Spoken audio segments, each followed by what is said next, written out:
Hello everyone, and welcome back to NieR Replicant Storytime. My name is Tom, otherwise known as Titanium Legman, and today we're continuing to learn about the backstory of everyone's foul-mouthed warrior goddess Kaine. Let's listen in, shall we? Kaine listened to the sound of crackling firewood and stared at the black object on her plate.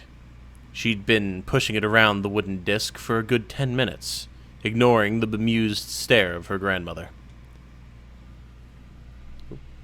To click onto the window. There we go. Finally, she summoned her courage and gave the object a brief sniff. A sharp, bitter scent flew up her nostrils and made its home there, causing her face to twist with disgust.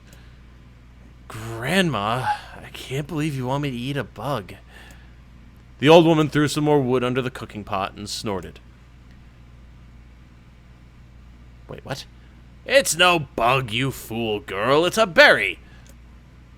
Why the hell would I be feeding you bugs? Yeah, well, it sure looks like a bug, said Kaine. And I think it's burnt or something, because it smells terrible. With that, Kaine held her nose and threw the berry in her mouth, chewing as little as possible. Oh, yeah, that's terrible, all right.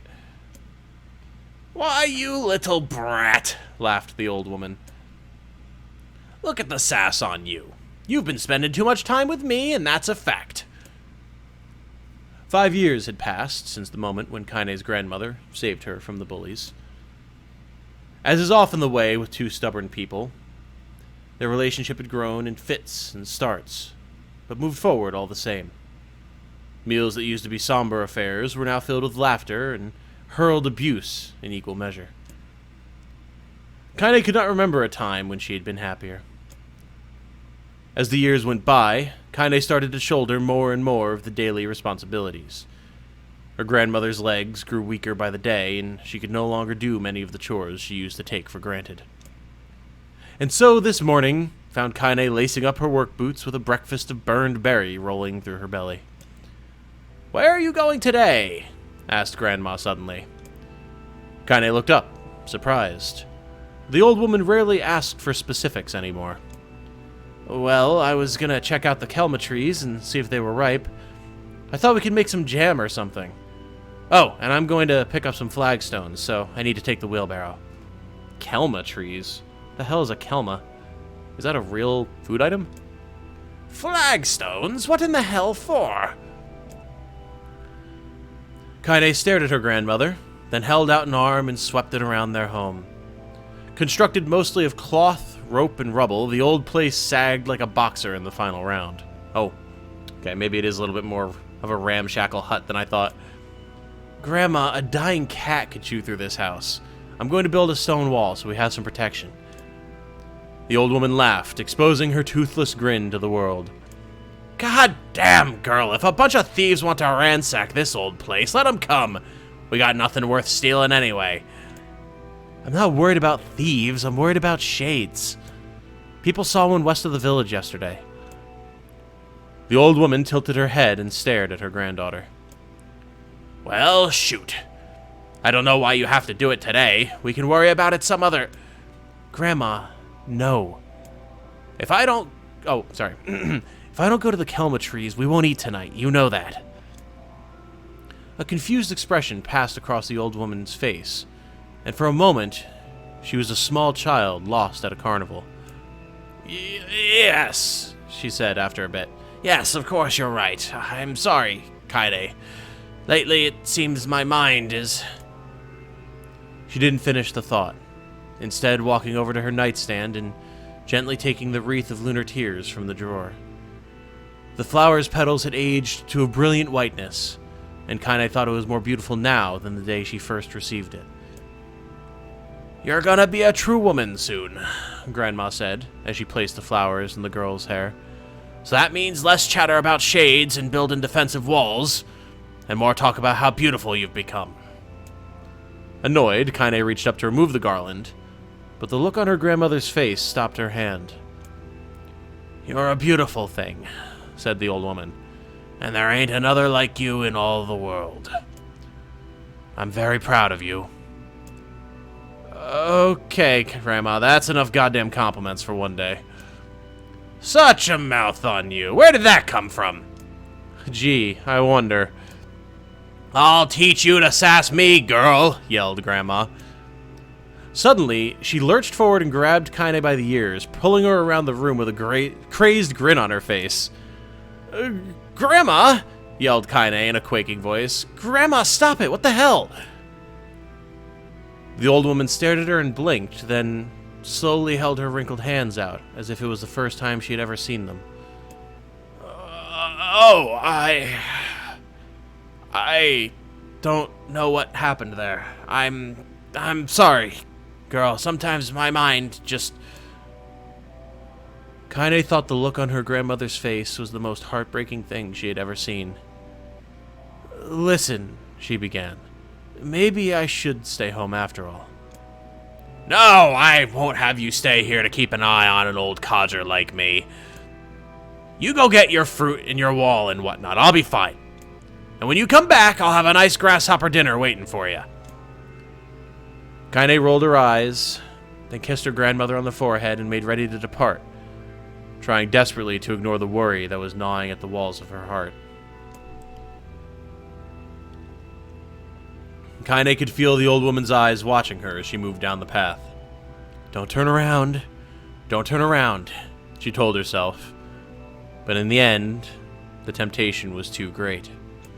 She spun on her heel for one final look and saw a small, bent woman standing in front of a ramshackle hut with a sad expression on her face.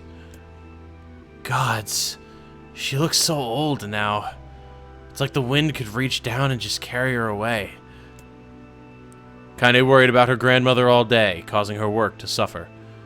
What little fruit she could collect was tossed carelessly into the wheelbarrow, and she only found a couple of stones before losing interest in the project. Finally, as dusk approached, she decided to call it a day. Cursing herself for the lack of focus, Kaine pushed the nearly empty wheelbarrow back down the path. As she crested the final hill, she suddenly froze in place. The wheelbarrow fell from her fingers and collapsed on its side, sending a few pieces of wrinkled brown fruit rolling back down the hill. Her gaze was transfixed by a thick black cloud that hovered just ahead. Tracing its path with a finger, Kaine suddenly felt her stomach knot in on itself. No. Oh, gods, no. Her grandmother's house was ablaze, the flames licking up as if trying to touch the sky itself. Grandma? Grandma! Kaine ran then, faster than she had ever moved in her life. Once she tripped on a stone and went sprawling into the rocky ground, but she leapt to her feet and continued running, unmindful of the blood that spilled from her wounded hands and knees. As she got closer and closer, Kaine's mind began to race in time with her footfalls. It's too dark.